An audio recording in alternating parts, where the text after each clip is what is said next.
ఇంకా pole percentage same 50% దగ్గరనే కొట్లాడుతోంది. So మీరు చూడొచ్చు 50% బీఆర్ఎస్, 50% టీఆర్ఎస్. సో ఇంకా కామెంట్స్ వస్తున్నాయి, BRS party name change to TRS అని. ఏదో ఒక రోజు ఆ మనిషే మీ మనిషి అయిపోతాడని చెప్పి ఒక కామెంట్ వచ్చింది. టీఆర్ఎస్ పార్టీ రాగానే కొల్లాబ్ అయిపోతుందని. సో టీఆర్ఎస్ పార్టీ డైరెక్ట్గా ఇందాక ఆకాశ్ కాలర్ కాల్ చేసి మాట్లాడుతున్నట్టుగా అటు కవితకి ముఖ్యమంత్రి కావాలని ఉంది, ఇటు కేటీఆర్కి ముఖ్యమంత్రి కావాలని ఉంది. మరి పిల్లల్లో ఇద్దరు ముఖ్యమంత్రి కావాలన్నప్పుడు కేసీఆర్ ఏం చేయాలి? అందుకే ఆయన కవిత చేత కొత్త పార్టీ పెట్టించినట. చూసారా, పబ్లిక్ కూడా ఎంత అవేర్గా ఉన్నారు తెలంగాణ పబ్లిక్ అనేది. అంటే వాళ్ళు కలుగుతున్న అనుమానం ఎంతటి స్థాయిలో ఉంది.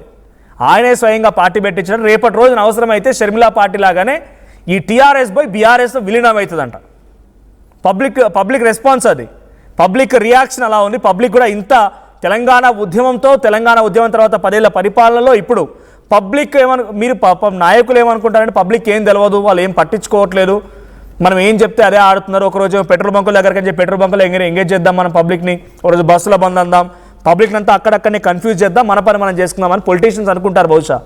కానీ మిమ్మల్ని పరిగెత్తించే పబ్లిక్ ఉన్నారు తెలంగాణలో.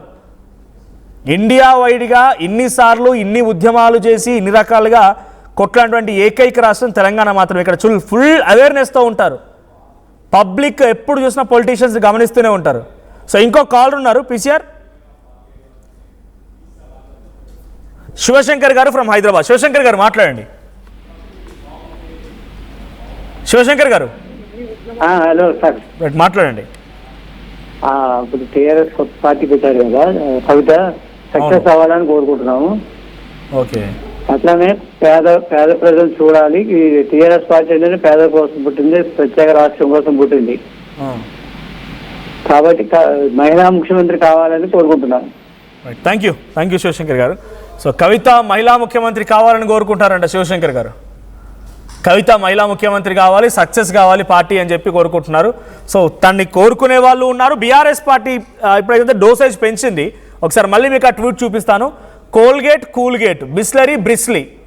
సో ఈ రెండు ఒరిజినల్ ఫేక్ ఉన్నాయి. అట్లాగే టీఆర్ఎస్ ఒరిజినల్ ఎప్పటికీ ఒరిజినలే, ఇవన్నీ వచ్చేవన్నీ ఫేక్ డూప్లికేట్ ఐటమ్స్ అన్నట్టుగా బీఆర్ఎస్ పార్టీ ట్రోలింగ్ డోసేజ్ని పెంచేసింది. యాక్టివ్ సోషల్ మీడియా ఇంకా రంగంలోకి దిగలేదు. వన్స్ యాక్టివ్ సోషల్ మీడియా కూడా ట్రోలర్స్ ఎవరైతే ఉన్నారో బీఆర్ఎస్ పార్టీ, ఆ ట్రోలర్స్ కనుక రంగంలోకి దిగితే ఈరోజు కవిత ప్రసంగం పైన, కవిత మాటలపైన ఎన్ని రకాల ట్రోల్ చేస్తారు. సో ఇక్కడ మనం ట్వీట్ చూస్తున్నాం, ఒరిజినల్ ఎప్పటికీ ఒరిజినలే, కోల్గేట్, కూల్గేట్ అండ్ కింద బిస్లరీ, బ్రిస్లీ. సో పార్టీ అనౌన్స్మెంట్ అయిందో లేదో ఇట్టే కొన్ని క్షణాల్లోనే, అంటే నాకు తెలిసి ముందుగా రెడీ చేసి పెట్టుకున్నారు పోస్టర్ని, ఇట్లా లాంచ్ అయింది లేదు అప్పుడే అనౌన్స్ చేశారు, అక్కడ పోస్ట్ పెట్టడం స్టార్ట్ చేశారు.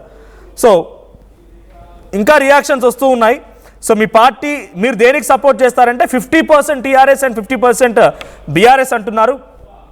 సో మీ అభిప్రాయం ఏంటో కామెంట్ చేయడం. ఒకసారి మళ్ళీ టీఆర్ఎస్ పార్టీ అనౌన్స్మెంట్ని కవిత ఎలా చేస్తారో ఒకసారి వీడియో చూద్దాం. అనేది విరిగి ముక్కలైపోయింది. ఆనాటి ఉద్యమ మన పార్టీ పేరు చెప్పాలా? రెడీయా? టీఆర్ఎస్.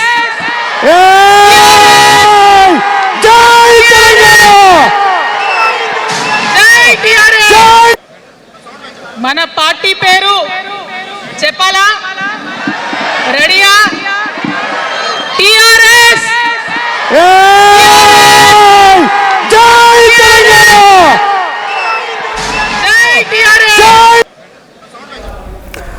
బయట మరో కాల్ ఉన్నారు, కృష్ణారెడ్డి గారు ఫ్రమ్ హైదరాబాద్. కృష్ణారెడ్డి గారు మాట్లాడండి. సార్ నమస్తే. సార్ నమస్తే అండి. అదే కవిత గారు పార్టీ పెట్టారు కదా? అవునండి. అంటే 5 పథకాలు మంచిగా పెట్టారు సార్.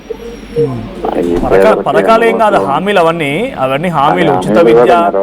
ఉచిత వైద్యం, వ్యవసాయ రైతులకి కొంత సపోర్ట్ చేస్తానని చెప్పడము, ఉద్యోగ నోటిఫికేషన్ల గురించి చెప్పిన మాటలు అవన్నీ హామీలు, వాళ్ళ పార్టీ ఎజెండా హామీలు అవన్నీ.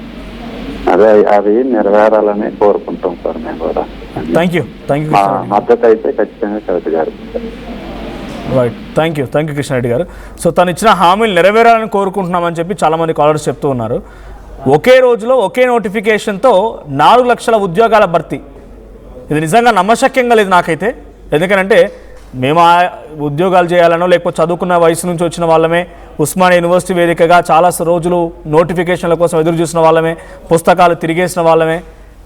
ఎన్ని రకాలుగా కేసీఆర్ ఉద్యమ సమయంలో ఇంటికో ఉద్యోగం ఇస్తానని చెప్పి 1,00,000 ఉద్యోగాలని చెప్పినప్పుడు కానీ, ఇంటికో ఉద్యోగాలని చెప్పినప్పుడు కానీ, మేము ఊర్లలో ఉన్నప్పుడు మీకు కూడా ఉద్యోగం వస్తుందని చెప్పి సమరపడ్డ వాళ్ళం అందరం కూడా.